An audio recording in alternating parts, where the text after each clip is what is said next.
Good morning, everybody. Another Tuesday, June 2nd, and that means it's time for Raw the day after with myself and Jeff Lane. And Mr. Jeff, how you doing today? Man, not too bad. Bro, what about King Felix getting knocked around yesterday by the New York Yankees, huh? Dude, I don't know. It's like we got two teams this year. One night we'll go out and play like, we got a shot at making the playoffs, and then another night of just it's a disaster. So Yeah, I don't know which one's going to show up come September and October. Jeff, you know what's funny? I was thinking about that today because, the Giants, like the last month or so have been world beaters.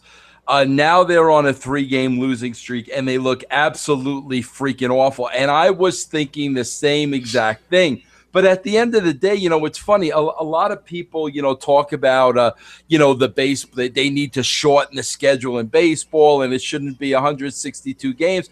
That's why I like it being 162 games, because over that span of time, every team you're gonna have your ups and downs. There's no question about it. But at the end of the year, if you play better than you did worse, then you're going to be there at the end of the year. And that's what it's all about. That's why I think, it's important to play all 162 games. But yeah, bro, I feel you. It's frustrating when, you're on a roll and then all of a sudden, nobody hits, and it's frustrating as heck. Yeah, so we'll see. I think it just is going to depend if we get bit by the injury bug in the rotation this year, because that's what killed us last year. Well, bro, they got Nova coming back soon, though, too, right? Yeah, I believe so. I haven't heard anything on him, but I thought he'd be back by now. I don't remember how long. I know because they said it was like a year and 2 months or 3 months, after Tommy John surgery. So I don't know. Yeah, no, I think he's back in a couple of weeks, bro, because I've been reading that he's due back. He's starting his rehab start, so that should definitely help him. Yeah, that'll help for sure. Well, what do we got, Jeff? Let's go. All right. Big Raw last night. Before we get started on this, did you have anything you want to talk about the pay-per-view? Well, I didn't see the pay-per-view. Okay. I know you did. I know the results. I followed it online and whatnot. So, I'd like to hear your thoughts. I didn't think you were going to watch it because you had mentioned earlier in the evening that you were sick, but then it looked like you made a miraculous recovery because I saw during the pay-per-view that you were watching it. Yeah, well, I went to sleep. I don't know if it was 6:30, 7 o'clock, something like that. I was just – something didn't feel right. So I zonked out till about 11 p.m. my time, woke up, and I felt fine. So I fired up the show from the replay or whatever and watched it then from about 11 to 2. Well, what are your comments on the show since I did not see it? My big takeaway from it was, there was only 6 matches, but to me, only one of them had a predictable finish, and that was the Rollins-Ambrose. Like, you just knew that Ambrose wasn't going to win. But the other ones, anybody could have won. So that's gave me some type of enjoyment with the show, not, being predictable. But I think the only huge thing that anybody's going to be talking about will be the Cena-Owens match, obviously. So, I thought they did the right thing, putting Owens over. It was a really good match. It was funny. I was talking to Zach afterwards, and he brought something to my attention that I wasn't really thinking about because Zach Eisenstein, he sent me a message and he said, "What's the deal with, Cena losing?" And I said, "Well, I think they did the right thing because Cena's bulletproof. It doesn't hurt him. This could help put Owens on the map." And he said that to him, it kind of looked like this guy from this development federation, this lower federation, just waltzed in and whooped the U.S. champion. And I was thinking about that. And I was like, you know what? How many people actually saw it that way? How many people had, didn't really care about Kevin Owens until 2 weeks ago? Was 2 weeks enough TV time to make that a credible loss for Cena in the eyes of some of the fans.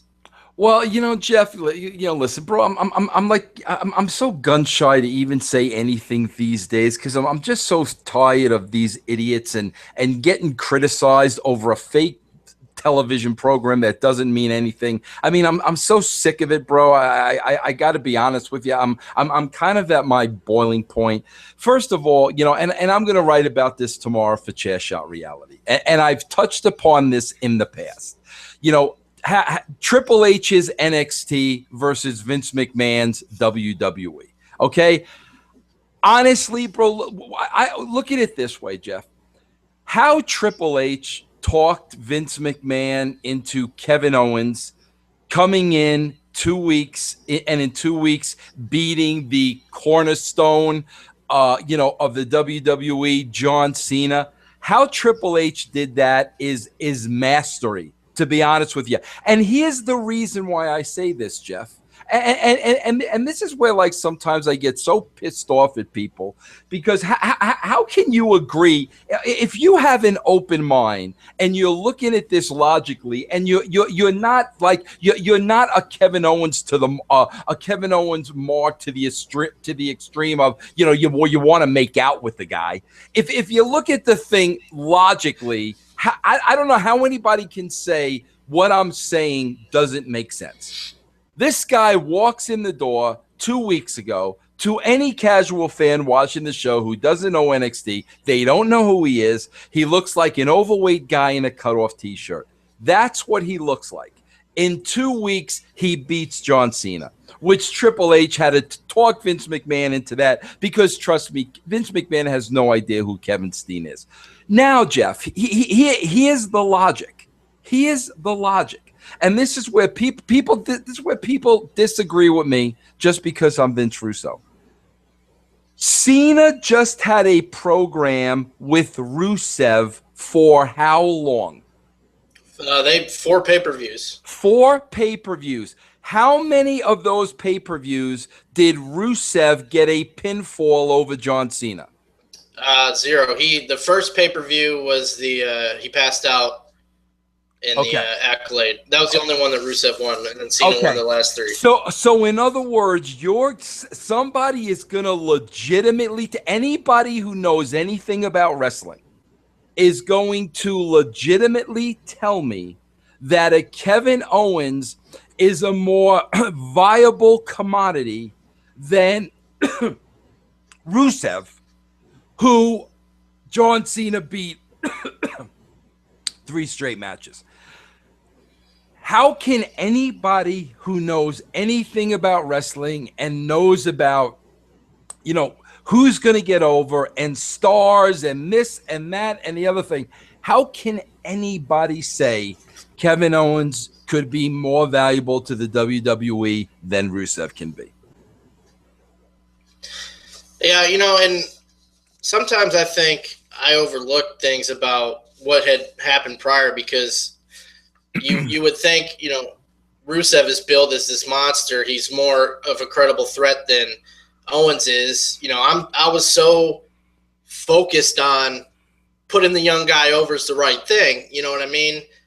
But how does that look to somebody that doesn't watch NXT, that doesn't that all they do is sit down and watch Raw, and they saw Cena whoop Rusev, who's a monster, for 3 months, and then this guy, comes in and beats him. Like I said, Jeff, in my opinion, let me make that perfectly clear. It comes down to 2 things. It comes down to Triple H trying to get his NXT over, and basically, Kevin Owens coming in and doing just that. Like I said, bro, if anybody can tell me Kevin Owens is more valuable than Rusev, and Rusev beating Cena wouldn't have been more valuable to that company. I mean, but bro, this is like what I mean about like the booking and making stars, because in somebody's mind there, like putting Owens over John Cena is going to get Owens over. No, it's not. If it were that simple, Jeff, then everybody would be over. But it goes right back to the fact that you said, I thought it was the right thing to do for the WWE to put over a younger guy. Bro, again, it's listening to the internet wrestling community. And you can go back to every broadcast I've ever done since Royal Rumble in January. And I said, from that moment on, it appeared like they will listen to the internet wrestling community. And here's the thing, bro. Here's the bottom line. People can argue with me till they're blue in the face, call me a douchebag, a jackass, a dickhead, whatever they want. Call me whatever you want to call me. Because you know what? At the end of the day, bro, the ratings do the talking. It's that simple. I don't have to say anything. If Kevin Owens is the second coming and what everybody wants, then eventually, I'm not saying this week and I'm not saying next week, but eventually then the ratings will start going up. It's that simple. If nobody cares, they won't. So, people can have their opinion. I can have my opinion. You could have your opinion. Again, at the end of the day, the only thing that matters is the numbers and how many people are watching the show. That was pretty much it for the pay-per-view. One thing that just stuck with me, and I'm like, man, this is going to be a disaster, is they really laid on the Dean Ambrose is like Steve Austin thing. The announcers kept putting it over. Lawler said Dean Ambrose could start a new attitude era. Ambrose mentioned getting a beer in his promo after the match. I don't know. That to me, this is going to kill Ambrose if they keep going down that road. He's not Steve Austin. He's nothing like Steve Austin. He's a completely different character. He's a completely different performer. Steve Austin was it was a one-time deal. You're not going to get another Steve Austin. So I just don't see how that helps Ambrose in any shape or form to keep telling the fans this guy's like Stone Cold Steve Austin. Well, yeah, I agree, Jeff. And another thing is, like, bro, I just don't understand the inconsistency. Like, you can look back 6 months ago, maybe even longer, Jeff, but everything was Ambrose. If you remember, with the Money in the Case and the Nickelodeon gimmick and the stealing the merch and the stealing the hot dog truck, everything was Ambrose. Okay. Then, bro, for 3 months, we totally forget about Ambrose. He goes becomes mid-card. He has a program with Bray Wyatt. Nobody gets over. Nobody gets developed as a character. Now, all of a sudden, it's Ambrose again. That's what I have the issue with. When they were doing the Nickelodeon stuff and a lot of stuff that I thought was corny, if they would have continued the Ambrose build, instead of letting him drop into mediocrity, he'd be twice as over as he is now. And again, bro, how anybody can argue with that is just beyond me. And what people will do is now they'll take it out of context, and now I'm burying Dean Ambrose. No, Dean Ambrose doesn't write the shows, bro. Dean Ambrose is a wrestler that shows up at the building and does what they tell him to do. But it's the consistency. We're going to build the guy. We're going to forget about him for 3 weeks. We're going to build him again. Okay, we're going to forget about him for 3 weeks. I don't understand that. There's no consistency, bro. And then they had Ryback go over in the Intercontinental Elimination Chamber match. I like that. I see a lot of potential in Ryback. It's something different. Yeah, bro. I like Ryback going over. I like that. I don't know, bro. I mean, I was a little disappointed yesterday. They could have let him cut a longer promo. They scripted a promo for him where he said absolutely nothing. He put over the people in San Antonio. I mean, come on, bro. That's not a promo. The guy cut a promo a couple of months ago that was money and so good. I would have loved to see that same kind of promo. But, he came, and again, not Ryback's fault. This is written. He came over. He came out. He basically put San Antonio over, and that was it. Yeah, it seemed like a house show promo, something they do at a house show. You know what I mean? Right. Let's just put over the house. But okay, let's get into Raw here. So we open with the Authority, and they're upset because at the pay-per-view, Dean Ambrose stole the title. It was a dusty finish. They did the whole Ambrose won, music playing, graphic, new champion. Original ref wakes up, reverses the decision. So Rollins is still champ. Ambrose steals the title. So the Authority comes out, calling him a kleptomaniac. Triple H is cutting a promo. Crowd starts chanting Justin Bieber at Rollins. Then Roman Reigns comes out and says that Dean Ambrose isn't there, but Dean wants a rematch at the Money in the Bank for the championship in a ladder match. Reigns says Rollins is the worst champ ever, and this enrages Rollins so much that he accepts the challenge for the ladder match. Rollins spazzes out, storms off, and then Triple H says, okay, well, Reigns are going to put you in a match right now, and if you lose, you're out of the Money in the Bank match. So, any thoughts on that? Well, what are yours first? I will say this. I thought Rollins was money. Whether the material was good or not, I liked that type of Rollins. He wasn't, being a coward. He was screw you guys. I'm going to whoop Ambrose. The reason why he got mad was a little weak, but I liked his performance there. I thought Reigns did very well on the microphone as well. My issue here is if Triple H is so concerned with Reigns not being in the Money in the Bank ladder match, why do you put him in there in the first place? We didn't get an explanation for that. We already got the 6 guys in the match with no story. So to me, that would have been a great build-up for the voice cracking.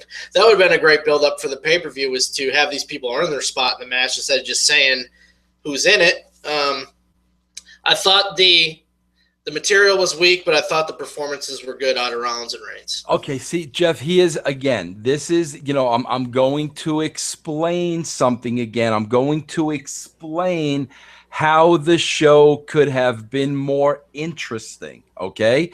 Now, Jeff, you and I have been tooting this horn for months now about give Rollins a set of balls. Give Rollins a set of balls. Give that character a different dimension instead of the chicken you-know-what heel from 1970. Okay, they did that in the opening promo. Like you said, great. I agree with you 1,000%. Okay, but Jeff, where did that go? That went to the end of the show and Rollins standing on the stage with the Authority all over again. That's where that story went. Instead of going to commercial break, coming to the back, Hunter reprimanding Rollins, you don't ever show me up like that again. I make the decisions around here, not you. Rollins standing up to Hunter, and now you have a little dissension. Now it's a little interesting. Now, where is this thing going to go?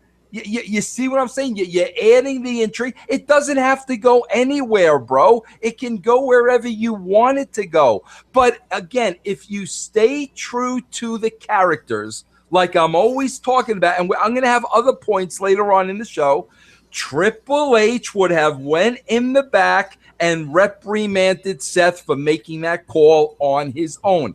That's logically what would have happened.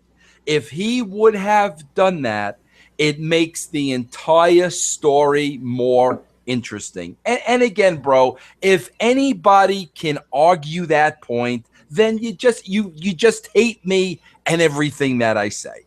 It's, I loved Rollins, what he did. I loved the performance, but the execution and where they went with it, they dropped the ball. Yeah, and another thing, I thought, he took a jab at Kane. I think he called him like a 7-foot piece of crap or something like that. But it got a great reaction from the crowd. Kane kind of just no-sold it the rest of the evening. They were hanging out on the stage, so that's another follow-through that they missed, I thought, as well on that. Mm-hmm. So then we come back from commercial. King Barrett comes out. I will give them credit here. It's a match with stakes. The outcome matters. If whoever wins, if Reigns loses, he's out of the Money in the Bank. Barrett takes his spot.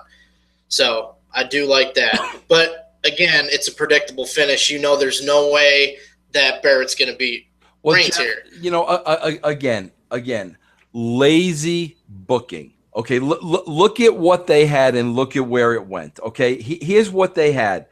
They had, Reigns is going to beat Barrett. So there's absolutely no reason to watch the match.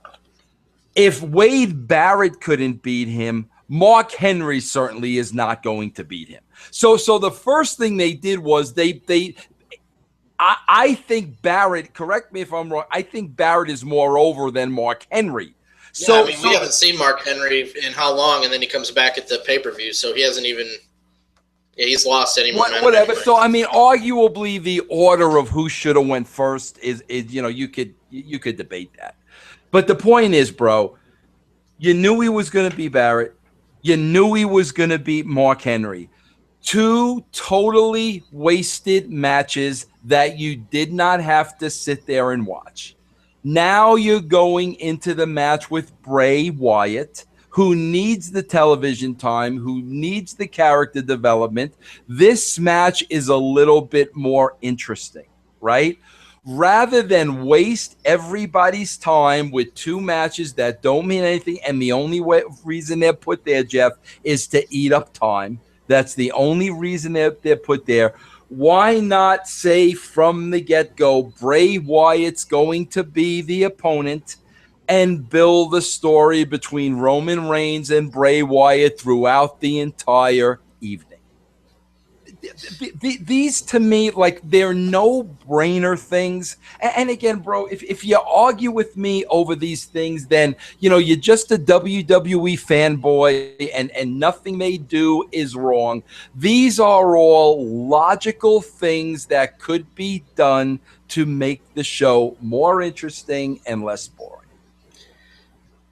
I'll say this about Barrett. I thought they were doing a good thing with this bad news gimmick where, I don't know if you remember, but they did a few weeks where they did the TMZ ripoff segment. They had the BNZ graphics and scroll bar across the screen. I thought they had potential, and now they're doing this lame king gimmick. I mean, just because you win King of the Ring doesn't mean you have to be a king. Brock Lesnar won King of the Ring in 2002 or something. He didn't come out dressed as a king. I just don't understand that this king thing is just terrible to me. But Reigns goes over. Authority congratulates him in the back. Says he needs to beat Mark Henry. Nikki Bella is cutting an interview. Paige interrupts. Match is made for later tonight, Divas Championship. Then we go into the Ryback promo. Miz comes out, who we haven't seen, I don't think, since that one match with Mizdow where he kept the rights and Mizdow couldn't be Mizdow anymore. So the match is about to start. Big Show comes out, lays out the Miz, tells Ryback, if anybody's going to beat you for the belt, it's going to be me, and then he leaves. So we didn't have a match there. But I mean, again, Jeff, bro, does anybody care about the Big Show? I don't think so. I think they're still in this mindset that beating the Big Show is a big deal, and that's what they're doing with Ryback. And it's not effective anymore. Right, it's not. I mean, you beat the Big Show to death. Big Show was there when I was there, bro. We're talking 16 years ago. Big Show was there. It doesn't mean anything. But okay, fine. Give Ryback as an opponent. Yeah, I just thought that was very strange, creative for the Miz, who we haven't seen in a while. So we didn't have a match. I'm guessing that will be the match at the now again, keep this in mind, Jeff. Okay, just like Kane let Rollins talk him down and didn't do anything. Just like Hunter didn't reprimand Rollins in the back. Okay, just see the pattern here. Okay, next week, Miz will forget that he was attacked by the Big Show. He won't do anything. He won't say anything. There won't be a comeback. Nothing. Look how often that happens throughout the course of the show. Now, again, I hate to say, but if I'm writing the show and I'm trying to protect every character, then next week Miz has an issue with the Big Show. And one thing I totally agree with that, and I think they're missing out, and I thought they got in a good rhythm with this last week, is any good writing when you're writing a show like this with backstage reporters like Renee Young or Byron Saxton, whoever it is, why wouldn't they go to try to interview these people and find out more information? What just happened? What do you think of that? Miz, you're back. Big Show just laid you out. What's the deal? Just they don't do that enough. And I think, they do it where nobody watches it. They do it on the post show on YouTube, and I've seen they do good stuff on there, but that should be on the TV show. You know what I mean? And why not, bro? It's gonna cut into the match time. I mean, some of those matches, like I said, bro, you know, Reigns is beating Henry, you know, Reigns is beating Barrett. Rather than let those matches drag on, you know, use elements like this, like you're saying, and to get the talent over, and to continue to tell stories. We go to Kevin Owens next. He cuts a promo about his kid being a big Cena fan. I think he said he even has like the headbands and things, and that the kid asked if Cena was okay after the match. So Owens cuts a real long promo. We had a lot of mic time here. Cena comes out, and Cena got a lot of heat when he came out.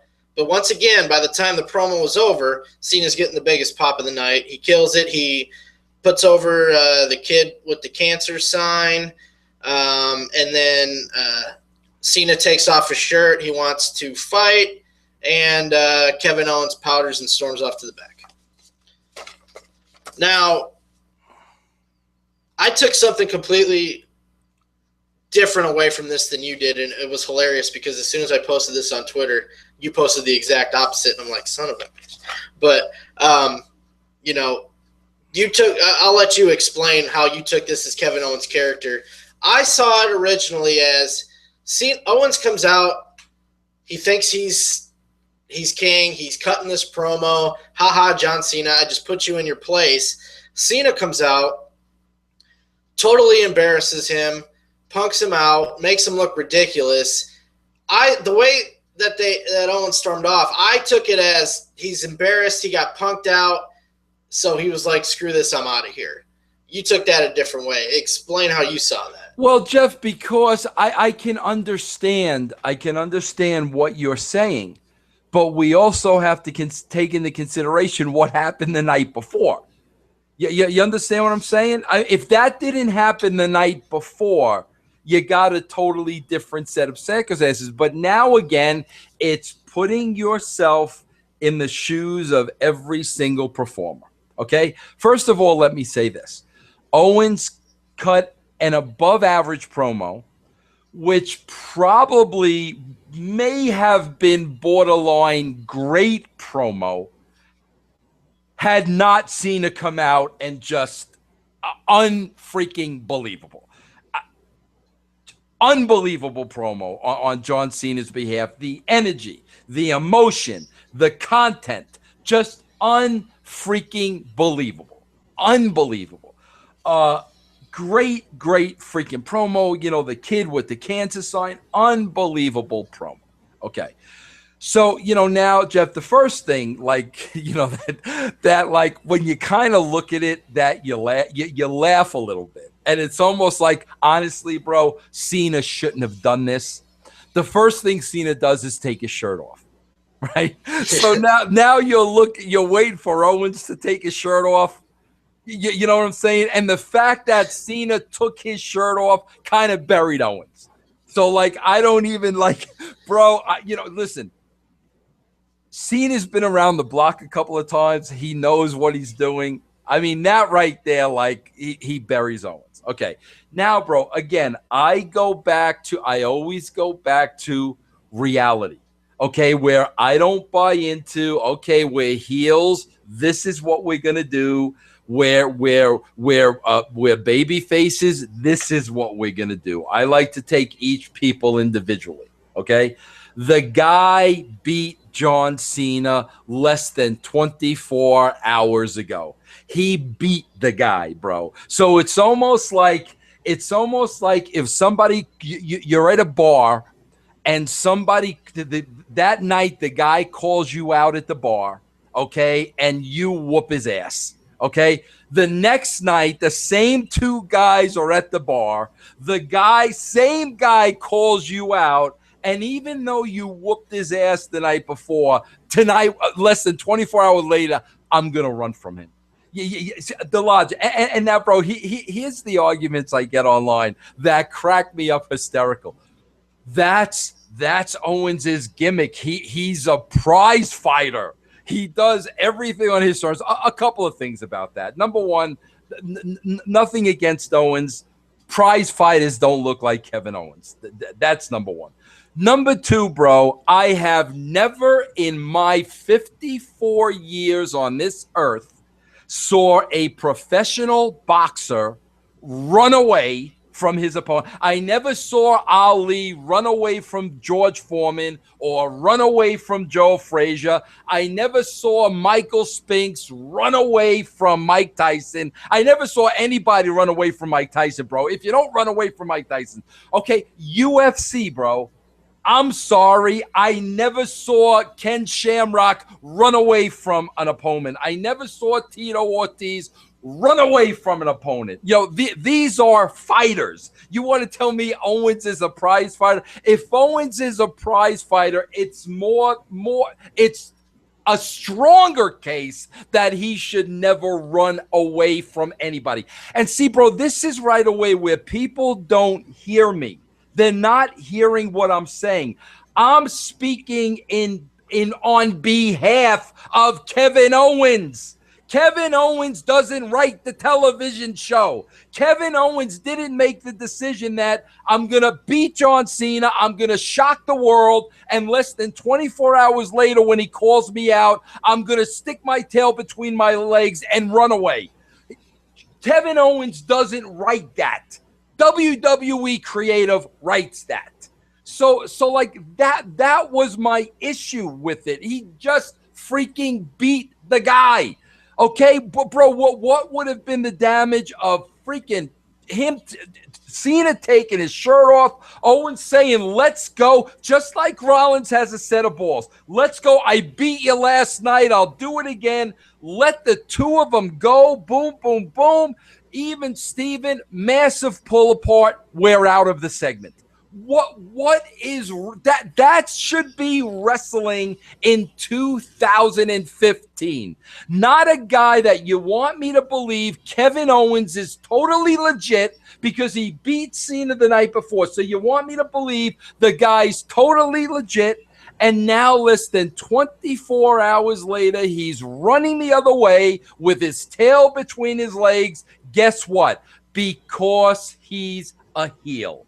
That's wrestling not evolving. That's people sitting at home, adults, people like me, my age, looking at that and freaking laughing and saying the same exact thing that I'm saying. Wait a minute. He beat him last night, but now he's running from and people are going to use because he's a prize fighter and he calls his own shots. Oh my God, bro. Are you freaking kidding me?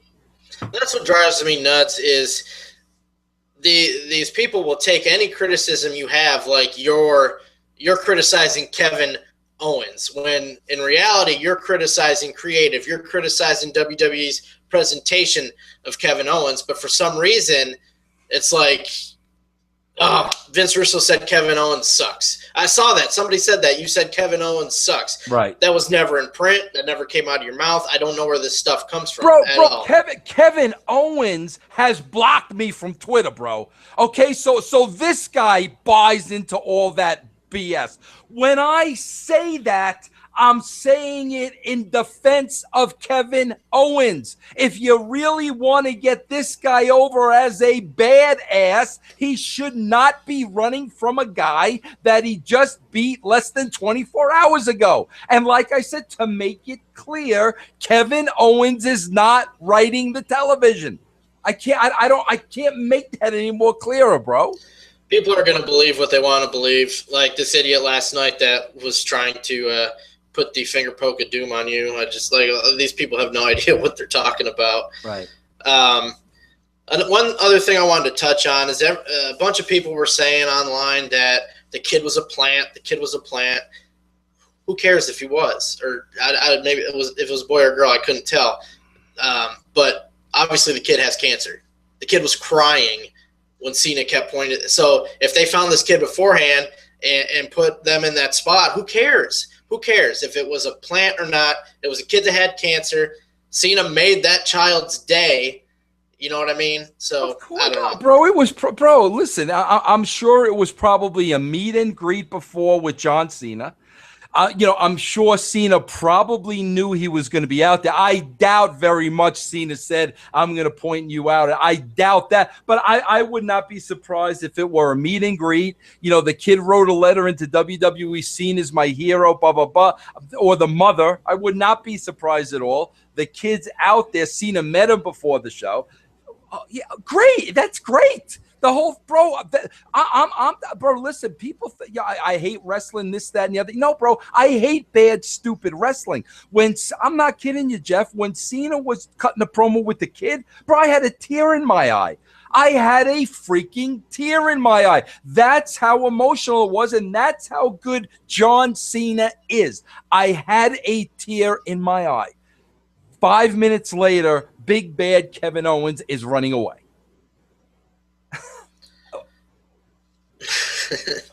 No, and it's funny because that's one thing I learn by doing this with you every single week is you point out things, even to me, to people that we just don't see the first time around. That's how you learn. That's how it makes sense. So, like, I saw the Owens thing, completely a different way, and then you explain how that really looks, and you think about stuff like that, and I think it just adds depth into exactly how much effort should go into writing a show, and every single reaction that every single different character does is meaningful and important. And not only that, bro. And here's the deal, bro.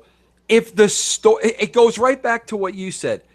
If the story is I'm a prize fighter and I pick my own shots, right? Then, bro, after commercial break, Renee Young, right? Yeah. Why doesn't Renee Young say, Kevin Owens, why would you run from a man that you beat less than 24 hours ago? Which everybody at home is saying. Why not have that interview to let him explain, because I'm a prize fighter. And you understand what I'm saying, bro? But here you build this guy. Bro, I didn't see the match at Elimination, but I heard match of the year. It's an incredible match. You build this guy. You get him over like that in the match. And then the next show he's right. And, bro, I said it that night. Okay, it's great that you put him over. Let's see what you do tomorrow night. I said that Sunday night. And I just think it's interesting because do you remember what we talked about on Friday on Lions and Tigers and Bears, how there was that rumor that the WWE creative likes the every 2 week pay-per-view so they don't have to stretch out a story for 4 weeks. Right. But yet now they're just booking the same matches again anyway. We got Cena and Owens again at the pay-per-view. We got Rollins and Ambrose again at the next pay-per-view. So they're doing it anyway. Yep. So I don't know. New Day comes out. Throws insults to Tim Duncan. We have Kofi Kingston versus Dolph Ziggler in a singles match. Why? Because they're both in the Money in the Bank ladder match, so obviously they think this is creative booking. Lana comes out with Dolph. Dolph goes over, and then the New Day attacks Dolph after the match. Primetime players, Titus O'Neil and Darren Young come out. Run off the New Day, we go to commercial. When we come back, it's now another match. It's a 6-man match, so it's the Primetime Players and Dolph versus the New Day. Baby faces go over, and then the dance. I will say this, Jeff. I could care less about this match. I mean, I'm watching Teen Mom during this match. I don't care, but I will say this. I caught the tail end, bro. Titus O'Neil, right? Yeah. Now, bro, don't get me wrong. He was very sloppy. I mean, I could see it in his work, like the last 5 minutes of the match. Very sloppy, but a very impressive looking guy.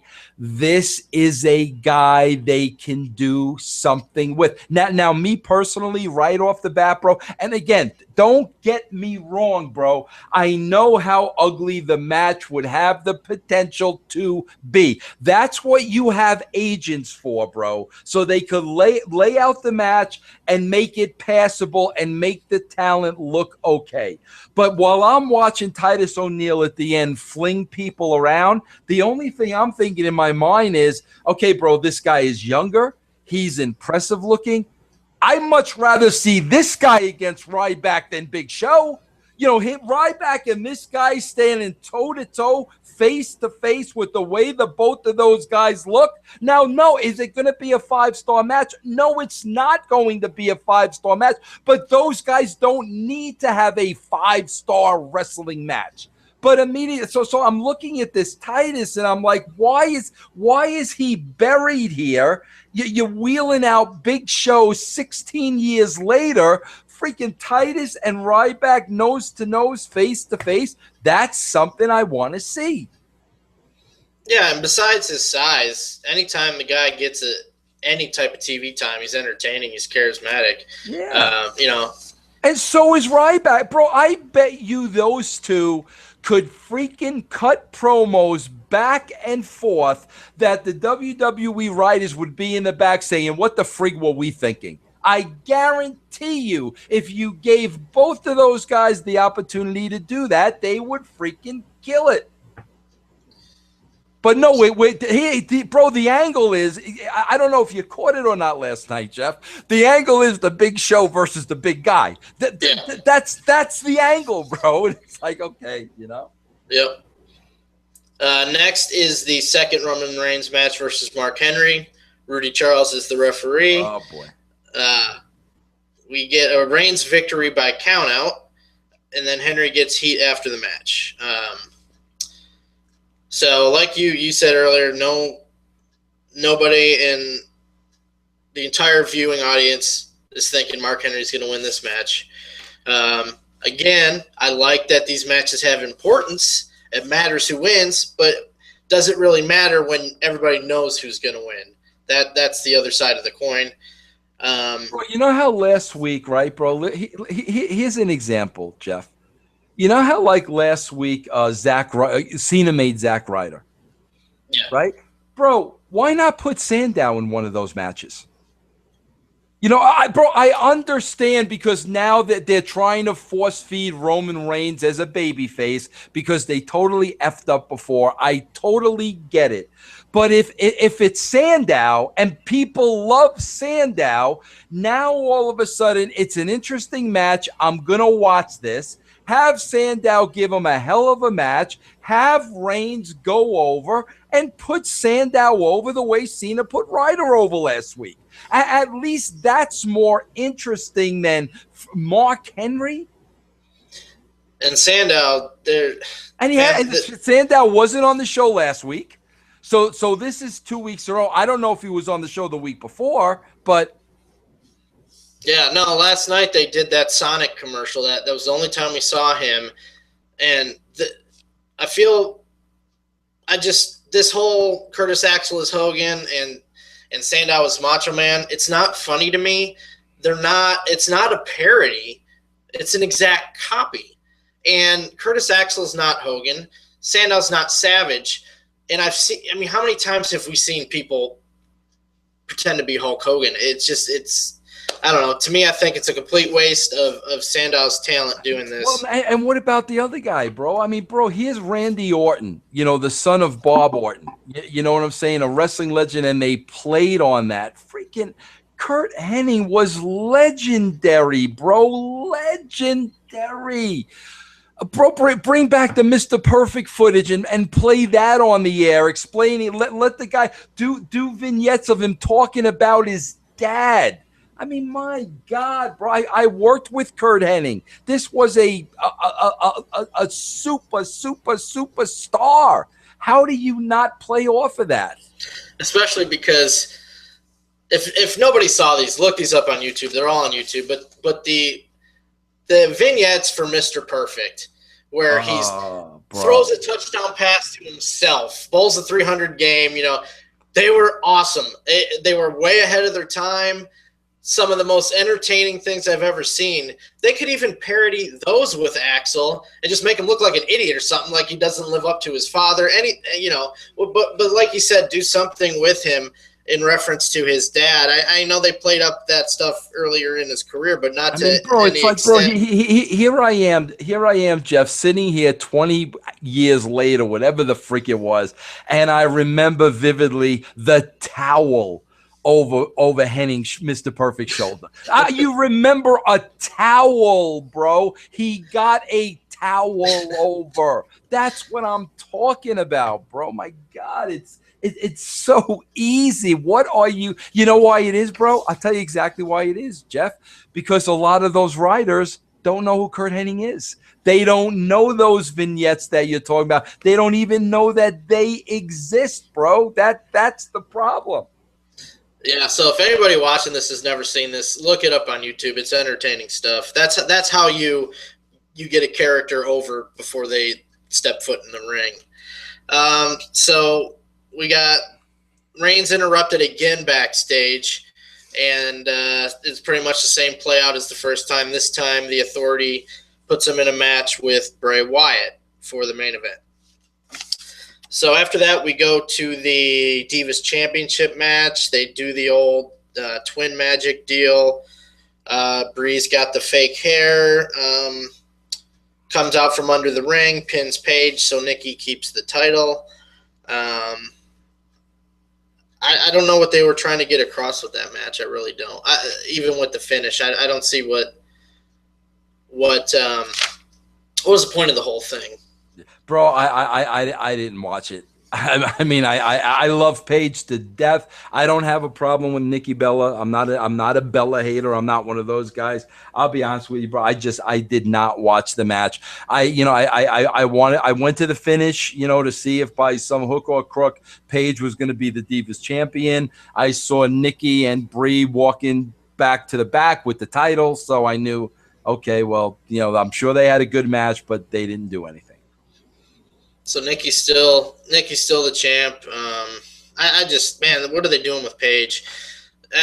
I wrote something that I think she should be going. I know I always reference talk shows, but I think that's a good publicity. She should be going on all these talk shows, major talk shows, in the morning shows with that Divas Championship. Bring in casual fans, represent. This is what women's wrestling is about. She's that caliber of a performer. I would want her representing the entire women's wrestling in WWE and going on these shows as the champion. I mean, I don't know. To me, it's I just think she go on Total Divas and now she's going on Tough Enough. It's like she's the one I wouldn't take off of Raw. What is she doing on Tough Enough? She's going to be a coach? She's either a coach or a judge or something. Yeah, she's on. She's going to be on Tough Enough. Now, didn't they change the upcoming lineup for Total Divas too? Yeah, I think they made one switch. I think Naomi's back on it, but I didn't see anywhere if Paige was being removed. Okay. Next match was Randy Orton and Sheamus, and here's Randy Orton, who we haven't seen in weeks. And why is Randy Orton fighting Sheamus? Because they're both in the Money in the Bank ladder match, so this is creative booking. Sheamus gets DQ'd in a really long match for, I don't know how long it was. It just seemed like it went on forever. Matches that have no importance tend to do that with me if the outcome doesn't matter. So Sheamus gets DQ'd by hitting Orton over the head with it was either the ring bell or something ringside, and then Sheamus tears him up after the match. So pointless. It really is. I don't know. There's nothing comes from that. I didn't care. I mean, and not only that, bro, the match went on forever. I kept going back to see what was next, and it was that match like was on, and I'm like, okay, guys. Yeah, it was painful. We go to Rusev in the back. He's on crutches. He talks about how he doesn't have a title, doesn't have a career, doesn't have a woman, but he's going to get it all back. I'm glad they put him on TV here because he's got a legit injury, and a lot of times you lose momentum with characters when they go off TV. I mean, this is really putting the whole Lana Rusev Ziggler angle into a bind. Obviously, that's something you don't plan for Rusev getting hurt, so it's hard to get out of that. But at least I like that they're having him on TV. Yeah, I agree. So more character development there. Again, I don't think this stuff hurts Rusev at all. I think it helps him. Bo Dallas and Neville rematch from the pay-per-view. Nobody cared at the pay-per-view. Nobody cared now. Neville goes over again. Any thoughts on those guys? No. Okay. If you're looking at this as a fan watching TV, you're looking at the Money in the Bank ladder match, and you're trying to think how these people qualify for this match. Why is Neville in the match? How does that make sense? And how does it make sense that Kofi Kingston is in the match, who hasn't wrestled singles in how long? He's in the New Day. They're tag team champions. Obviously, they're putting these two in there for ladder spots because that's what they're doing. They're booking the match first, like you covered either last week on one of our shows. But just logically, nothing against Neville or Kofi Kingston. I'm talking about the substance of the show, the storylines. It does not make sense for these two to be in the match. I agree, Jeff. It's again, I'm the broken record. It's lack of effort. I mean, what can I say? We go to the main event: Bray Wyatt, Roman Reigns, Seth Rollins, Kane, and J&J come out. Watch most of the match from the stage. After Reigns hits the Superman punch, Authority comes up on the apron. It backfires. Reigns goes over, and then Ambrose comes in from the crowd with the belt. Those two take out the Authority. Triple H and Stephanie come out, stare on the stage, and then we go off the air. Again, Jeff, it's like I said, bro. When I'm writing the show, I'm putting myself in the shoes of every single character. Okay, every one of them. I'm trying to protect every single character. Roman Reigns had already wrestled twice. His third match, he beats Bray Wyatt.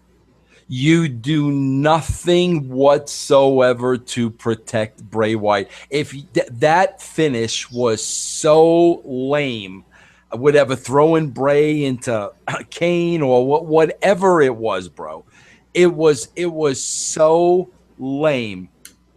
And you're looking at this and you're like, okay, the heels did their thing. A good spot for Dean Ambrose, to come back and the whole 9 yards. Reigns went over. Reigns looks good, this and that. But what about Bray Wyatt? What did that do for Bray Wyatt, bro? How about they do that mishap? And I think, bro, did Bray go into Kane? Yeah, I think it was Kane. It was into the ropes. Yeah, hard camera side. Hits Kane, and then Reigns spears. Well, bro, how about after that how about Bray Wyatt lays Kane out for costing him the match? You understand what I'm saying? I mean, how about that? Something to protect this guy. He just lost to a guy, his third match on the show. Give him something. Kane's expendable at this point. But, again, just, okay, Bray Wyatt loses. How does it make sense for the character of Bray Wyatt? This is the third or fourth time in recent memory that the Authority has used Bray as the punishment for somebody. You're going to wrestle Bray tonight. So it's like Bray's the Authority's go-to guy to get this done. Bray Wyatt is a character through all these promos he cuts in the back, and how he's on his own, mental plane, and he's a loner, and he doesn't have Harper and Rowan anymore. Does a guy like that, is that who's just going to go out to the ring? Okay, Authority, I'll do your business tonight, and any other time you need me, and just totally doesn't mention it. I think that goes against his character. They're not protecting the character. And bro, is he booked at the next pay-per-view? Not yet. All they've said that I can remember is the Money in the Bank match, which is so Kofi Kingston is in the Money in the Bank match and not Bray Wyatt. Right. Sheamus, Orton, Kofi Kingston, Neville, Ziggler, and Reigns. That's the 6 right now. Yeah, bro. Nobody was worrying about a ladder match being a spot fest when it was Razor Ramon and Shawn Michaels, and they put the freaking ladder match on the map. Go back and look at that match. Look how much flying Scott Hall did in that match. Yeah, now we got. Yeah. I don't understand the logic in also putting Ambrose and Rollins in a ladder match on that show, because they're going to go out there in the main event, and whatever happens in the first ladder match is probably going to be a lot of spectacular stuff. I don't think Ambrose and Rollins will top the ladder stuff, so why even have a ladder match on the same show with the Money in the Bank match? There's so many other things they could do. Of course there is, especially bro, with the Authority getting involved in every match. Well, what about a cage match? I mean, there's a million, whatever, bro. It is what it is. But we sit here and you look at your tag there, residing in Wayward Pines, and the depth to the characters in that show, and so many other TV shows on TV. Why? I know why we do.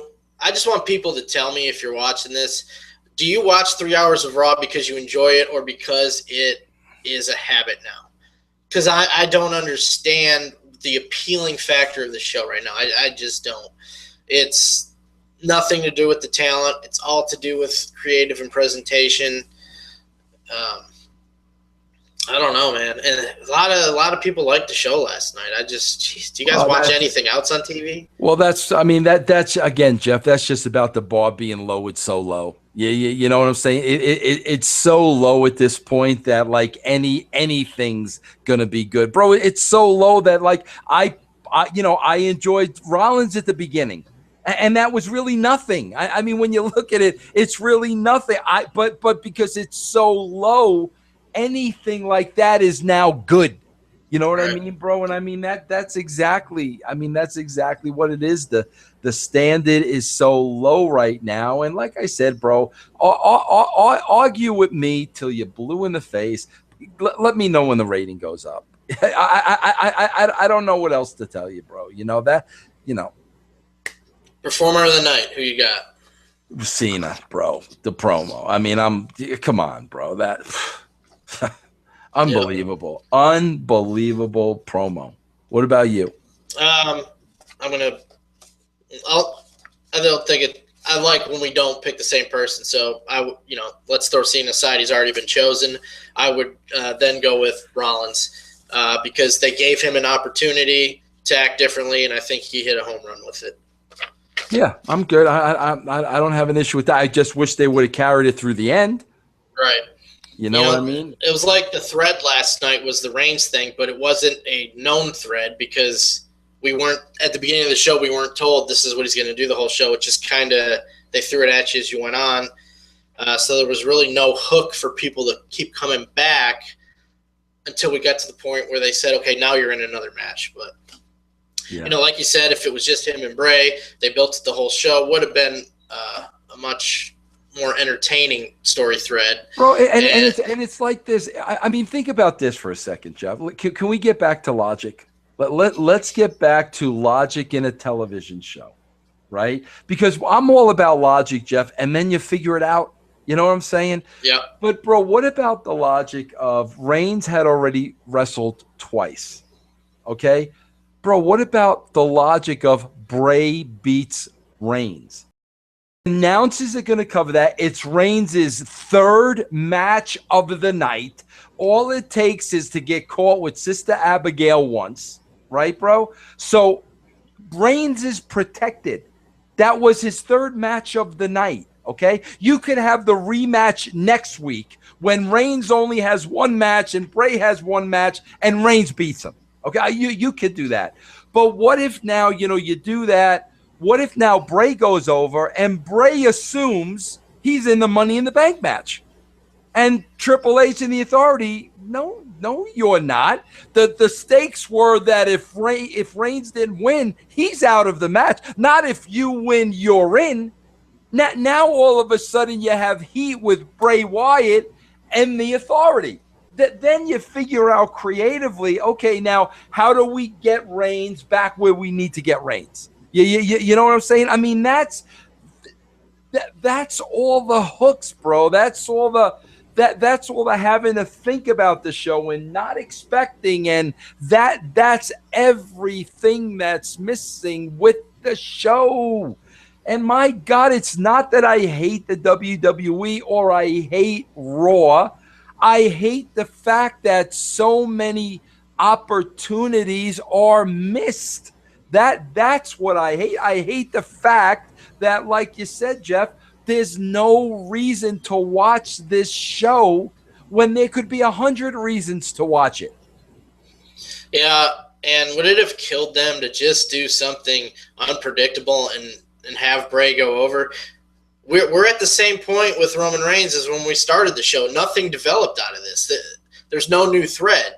So just shock the people once. Make them go, holy crap, I can't believe Roman Reigns lost and now he's out of the match. It's just, Jeff, we used to do so much of that in the writing. And here's the reason why we used to do it, bro. If you made a left when everybody thought you were going to take a right, you made the left. Jeff, it opened up the creative envelope. All of a sudden, something happened that wasn't supposed to happen. Now you got a totally new deck of cards in your hands. That's why we used to do it. And, taking a left instead of the right used to just open up like, now we can go this way, or we can go this way, or we could do this, or we could do that. But this is cookie cutter. This is, okay,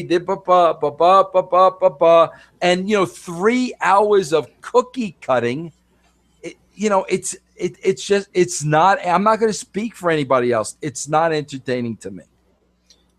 Can't argue with that. It's like sitting through a chick flick with a girl that you're not going to like, and you just can't wait for the movie to get over. Yeah, that's just what it feels like sitting through Raw every week. And I feel so bad for these people on the show because, look, they don't care what Jeff Lane thinks, but I'm criticizing their product when these people are putting their bodies on the line and giving their all every single week, and they cannot control how bad that show is when they're being told what to do, and that direction sucks. So I just, you got the best performers in the world, put on the best show in the world. I don't get it, man. Yeah. But that's all I got. That's all I bro, what about this big Corgan interview tomorrow, bro? I can't wait for that, man. The big thing to me is it's like he wants to be asked the tough questions. No doubt. No doubt. And if you pay attention to his tweets, he doesn't shy away from anything. Any criticism he will address. And I think that somebody like that already has so much passion for the TNA product, I hope they let him do what he wants to do. Give him the opportunity. Well, bro, I got to say this, Jeff, and I did not think it was going to happen. Bro, I'm going to be honest with you. Like, Billy was really pursuing me for this interview. I mean, he really was, bro. And I'm thinking in the back of my mind, honestly, Dixie and John are not going to let him do an interview with me. So, like, I'm not even going to waste my time. I mean, that's what I'm thinking in the back of my mind. I'm being honest with you. And then, it just got to the point that I'm like, bro, you want to do the interview? Let's do the interview.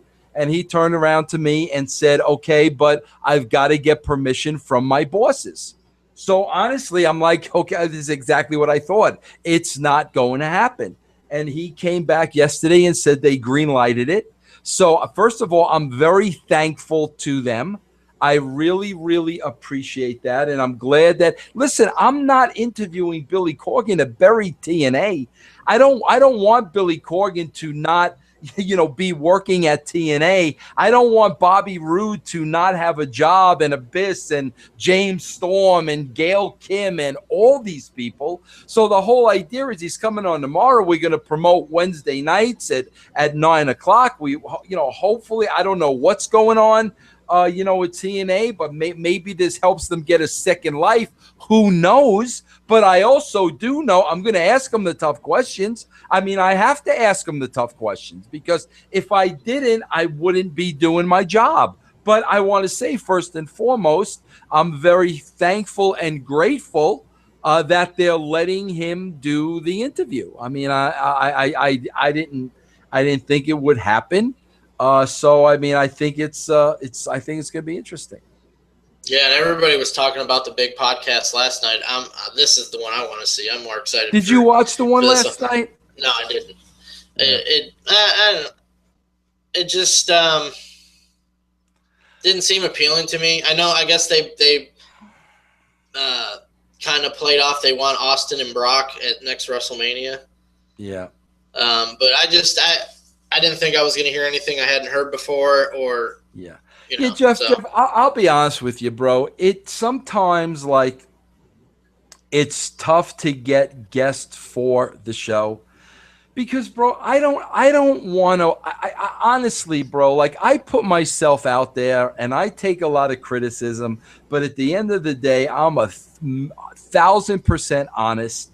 And it's like, I don't want to waste my time bringing anybody at the show that either they have ties with WWE or there's the hope and the prayer that Vince McMahon is going to call them again. So they're not going to say what they really want to say. I don't want to waste my time doing that. It's a total waste of time for me. If I can't get from them how they really, really feel about the product, then I don't want to waste my time. I mean, Jeff, I talk to a lot of people like during the week who call me and say, Vince, we saw the podcast. We read your blog. You're 100% correct. I agree with you 1,000%, but they would never say it publicly. Or, bro, they would never even talk to me publicly because of the way they think that the WWE might look at me. So it's like I don't want to waste my time. I'm not going to be a propaganda machine for the WWE. If somebody is going to come on this show and not be honest, it's a waste of my time. And that's what I love about Corgan coming on the show, because I know I can ask him anything. I know I'm going to hit him with some stuff that he's not expecting, but I know he's going to give me an honest answer. And, you can't get that with a lot of people that are, somehow, way, shape, or form still tied to the WWE. Yeah. It's like it was Vito who put, your phone's not ringing, people, or he pretty much said the same thing you did in a post when he was trying to get people that have injuries to join him in his cause. It's so many people just sit home waiting for that to happen, and it's just not going to happen. And the sad thing is what the fact that these people are afraid to be punished for their honesty.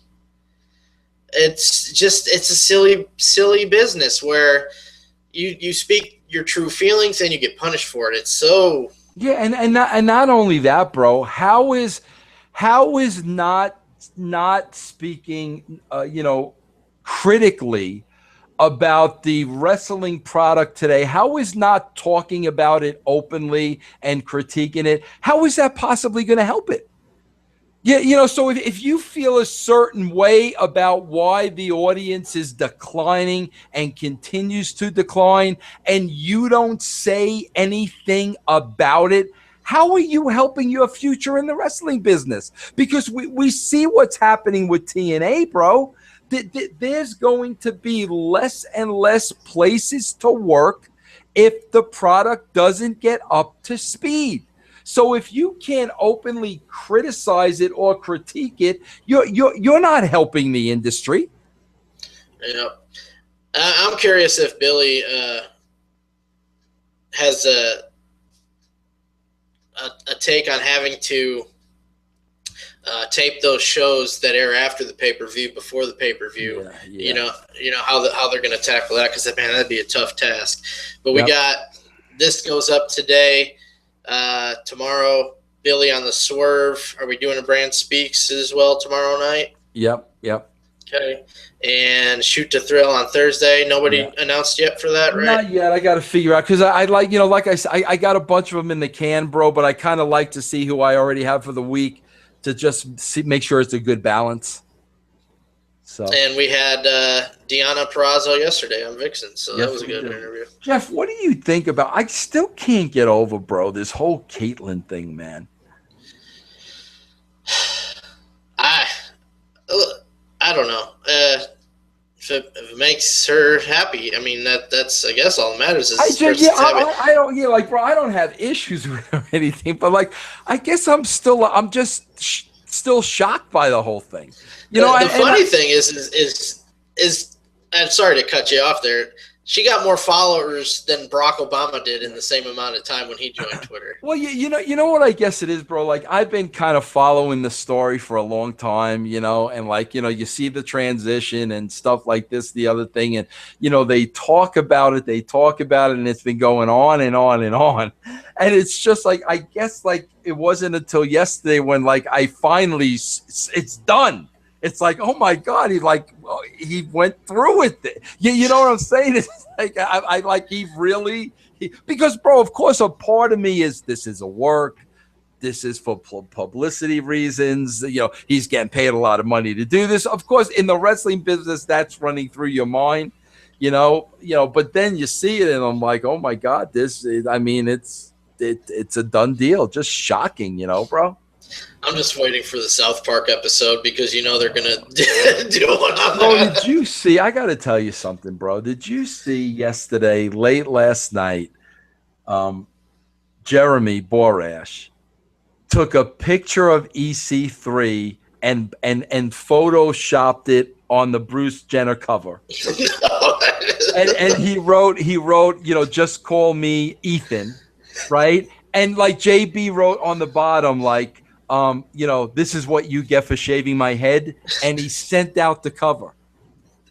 Bro, you had to see the lunatics who sent JB responses literally threatening his life.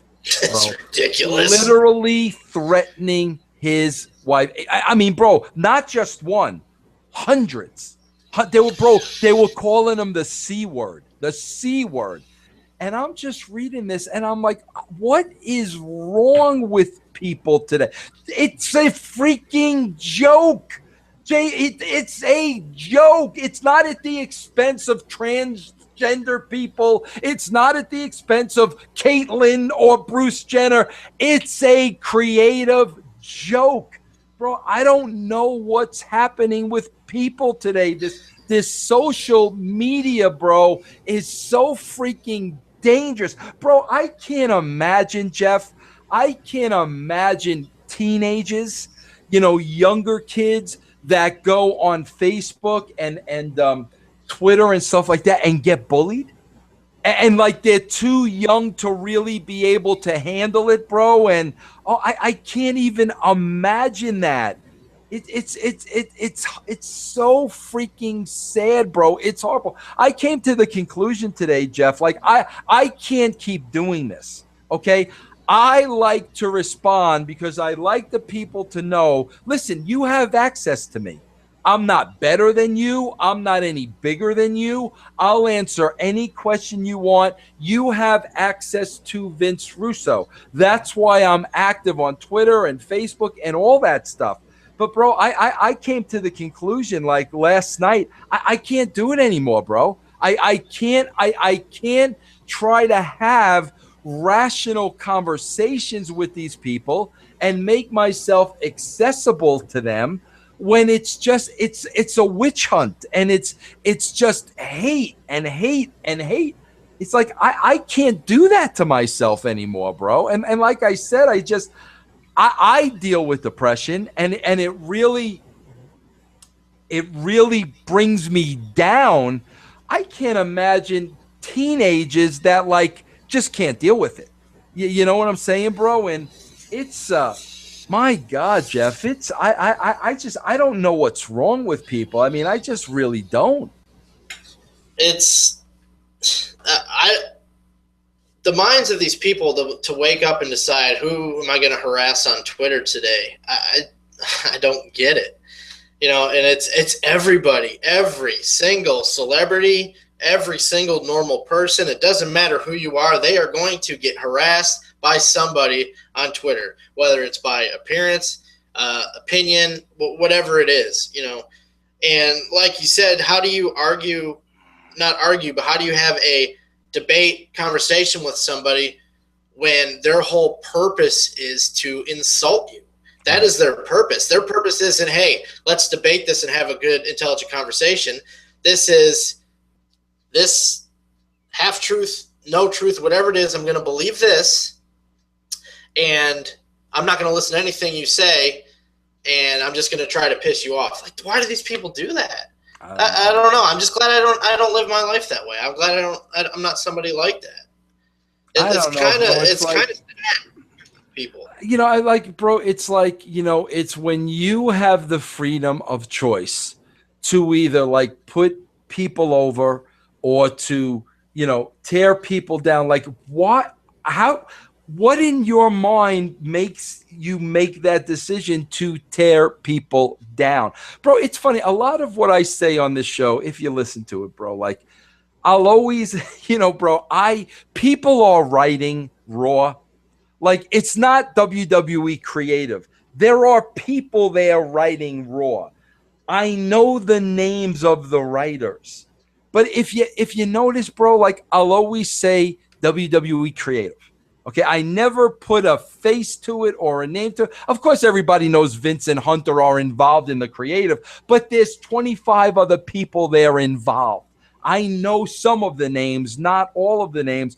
But the second part of that is the reason why I get hot at them is because I get hot at the talent. I get hot because I know the talent is so freaking talented, and they're sitting there and they're saying, I'm better than this. I deserve better than this. Give me something. So like I'm fighting the fight for the talent who I think are really, really talented, but I don't go to the extreme of saying, well, so-and-so wrote that segment. So-and-so laid out that match. But when you have the opportunity, okay, I could either put somebody over, I could either just make their life miserable. I don't know what it is in your mind that you choose the latter. Like you said, I'm going to harass them. I'm going to depress them. I'm going to break them down. I don't know what's going through your mind to, you know, I mean, bro, you know, like the situation with Big Josh, the situation with, you know, Scott Casey. How can anybody in their right mind? I mean, bro, you can't be in your right mind to say anything negative about guys like that. I try to rationale. I try to understand it. There's just no understanding it, Jeff. No, there's not. Yeah, nothing really to add to that. But tomorrow night we got the big Ring of Honor debut. So, any thoughts on that? We're gonna watch that, bro. We're gonna watch the Ring of Honor, and we're gonna watch the Impact tomorrow, maybe, and do a special show. Hey, I'm all for it. I haven't seen Ring of Honor since the on and off. I've probably seen less than 20 Ring of Honor shows total on TV. I'm no Ring of Honor expert by any means. It's just something that the style has never appealed to me. But I've tried to go back, and it just looks the same. The last episode I saw was Alberto El Patron's debut, and he debuted on that before Lucha, so that's how long ago it's been since I've seen the product. But I'll watch it tomorrow and give my thoughts. It's just it's a style that just doesn't appeal to me personally. Nothing against them; they're good at what they do. I have tastes, and that's just not one of them. But yeah, I'd love to talk about the debut tomorrow night. Yeah, we'll watch that, and maybe we'll do something on Thursday or something. Bro, I've never watched an episode, and I mean, bro, I'm if it's wrestling match after wrestling match, I'm just gonna DVR it and see what the finishes are. I haven't watched TNA in a very long time. I owe it to Billy. He's coming on, he's doing a show, he's being nice enough for the show. I don't know. I'll find out, but I don't know if he's had input into these shows yet, because I know these shows were taped. But I mean, I want to see what he's doing over there, man. He's a friend. I care about the company, and I want to see what he's doing. So we'll take a look at those shows, and maybe we'll report Thursday morning on them or something. Sounds good. I'm in. All right, Jeff. Well, listen, as always, thanks for your input on Raw the day after, and everybody, as Jeff mentioned, again, Billy Corgan tomorrow on the Swerve. Then we'll have Shoot to Thrill, Guess to Be Determined. Friday, Chicken Necks, Lions, Tigers, Bears, and Dirt. It just keeps going on and on and on. This is a paid show, bro, so I don't have to worry about the Amazon thing. But let me just say quickly, for those of you members of the brand, if you can order through Amazon by going to our site and clicking on Amazon, that really helps us. It supports this show. So if you're a member of the brand, doesn't cost you any extra. You just got to go to our site, click on Amazon, order through there, and it helps support the show. But until then, thank you, Jeff, and we will catch everybody on the rebound. Have a great day.